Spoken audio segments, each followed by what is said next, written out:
देख मुनि जाहि, ब्रह्म लोग शब कथा कहाहि। सुन विरंचि अतिशय सुख मानहि, अपुनि पुनि तात कारहु गुण गानहि। मुनि यहाँ से नित्य नए नए चित्र देख कर जाते हैं और ब्रह्मलोक में जाकर सब कथा कहते हैं। ब्रह्मा जी सुनकर अत्यंत सुख मानते हैं और कहते हैं, हे तात, बार बार श्री राम जी के गुणों का गान करो। शनकादिक नारद ही सराहहि, जलपि ब्रह्म बहु नीरत मुनि आहहि। सुनि गुण गान समाधि विशारी, असादर सुनहि पारम अधिकारी। शनकादि मुनि नारद जी की सराहना करते हैं। यद्यपि वे शनकादि मुनि ब्रह्मनिष्ठ हैं, परंतु श्री राम जी का गुणगान सुनकर वे भी अपनी ब्रह्म समाधि को भूल जाते हैं और आदर पूर्वक उसे सुनते हैं। वे राम कथा सुनने के श्रेष्ठ अधिकारी हैं। जीवन मुक्त ब्रह्म पर चरित सुनहि तजि ध्यान, अब जे हरि कथा न करहि रति, तिनके ही पाषाण लखन श्री रामचंद्र की जय। शनकादि मुनि जैसे जीवन मुक्त और ब्रह्मनिष्ठ पुरुष भी ध्यान छोड़कर श्री राम जी के चरित्र सुनते हैं। यह जानकर भी जो श्री हरि की कथा से प्रेम नहीं करते, उनके हृदय सचमुच ही पत्थर के समान है। एक बार रघुनाथ बुलाए, गुरु द्विज पुरवासी सब आए। बैठे गुरु मुनि अर द्विज सज्जन, बोले बचन भागत भव भंजन। एक बार श्री रघुनाथ जी के बुलाए हुए गुरु वशिष्ठ जी, ब्राह्मण और अन्य सब नगरवासी सभा में आए। जब गुरु मुनि और ब्राह्मण तथा अन्य सब सज्जन यथा योग बैठ गए, तब भक्तों के जन्म मरण को मिटाने वाले श्री राम जी वचन बोले। सुनहु सकल पुरजन मम बानी, कहु न कछु मम ताउर आनी। नहीं अनीतिक नहीं कछु प्रभुताई, सुनहु करहु जो तुम ही सुहाई। हे समस्त नगर निवासियों, मेरी बात सुनिए। यह बात हृदय में कुछ ममता लाकर नहीं कहता हूँ, ना अनीति की बात कहता हूँ और ना इसमें कुछ प्रभुता ही है। इसलिए संकोच और भय छोड़कर ध्यान देकर मेरी बातों को सुन लो और फिर यदि तुम्हें अच्छी लगे तो उसके अनुसार करो। सोई सेवक प्रियतम मम सोई, मम अनुशासन मानै जोई। जो अनीति कछु भासव भाई, तो मोहि बर जहु भय विशराई।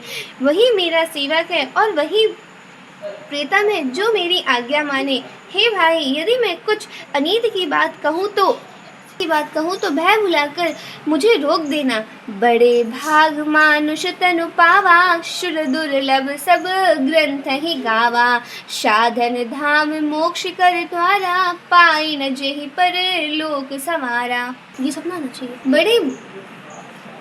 बड़े भाग्य से ये मनुष्य शरीर मिला है। सब ग्रंथों ने यही कहा है कि यह शरीर देवताओं को भी दुर्लभ है, कठिनता से मिलता है। यह साधन का धाम और मोक्ष का दरवाजा है। इसे पाकर भी जिसने परलोक ना बना लिया, शो परत्र दुख पावहि, शिर धुनि धुनि पछताई। काल ही कर्म ही ईश्वर ही, मिथ्या दोष लगाई। लखन श्री रामचंद्र की जय। वह परलोक में दुख पाता है, सिर पीट पीट कर पछताता है तथा अपना दोष ना समझकर काल पर, कर्म पर और ईश्वर पर मिथ्या दोष लगाता है। एहि तन कर फल विषय न भाई, स्वर्गहु स्वल्प अंत दुखदाई। नर तनु पाई विषय मन देहि, अब पलटि सुधाते सठ विष लेहि। हे भाई, इस शरीर के प्राप्त होने का फल विषय भोग नहीं है। इस जगत के भोगों की बात ही क्या, स्वर्ग का भोग भी बहुत थोड़ा है और अंत में दुख देने वाला अंत। जो लोग मनुष्य शरीर पाकर विषयों में मन लगा देते हैं, वे मूर्ख अमृत को बदलकर विष ले लेते हैं। ताहि कबहु भल कहाई न कोई, गुंजाग्रहै परस मनि खोई। आकर 4,84,000 जोनि भ्रमति यह जीव अविनाशी। जो पारस मणि को खोकर बदले में घुंघजी ले लेता है, उसको कभी कोई भला बुद्धिमान नहीं कहता। ये अविनाशी जीव अंडज, श्वेतज, जरायुज और उद्भिज 4 खानों और 84 लाख योनियों में चक्कर लगाता रहता है। फिरत सदा माया कर फेरा, काल कर्म शुभाव गुण घेरा। कबहु करि करुणा नर देहि, अद्वैत ईश बिनु हेतु सनेहि। माया की प्रेरणा से काल कर्म स्वभाव और गुण से घिरा हुआ, इनके वश में हुआ, ये सदा भटकता रहता है। बिना ही कारण स्नेह करने वाले ईश्वर कभी बिरले पर ही दया करके इसे मनुष्य का शरीर दे देते हैं। नर तनु भव वारिध कहु बेरो, मुख मरुत अनुग्रह मेरो। करण धार शुद्ध गुरु दृढ़ नावा, दुर्लभ साज सुलभ करि पावा। ये मनुष्य का शरीर भव सागर के लिए बेड़ा है, अर्थात जहाज है। मेरी कृपा ही अनुकूल वायु है। सद्गुरु इस मजबूत जहाज के कर्णधार अर्थात खेने वाले हैं। इस प्रकार दुर्लभ कठिनता से मिलने वाले साधन सुलभ होकर उसे प्राप्त हो गए हैं। जो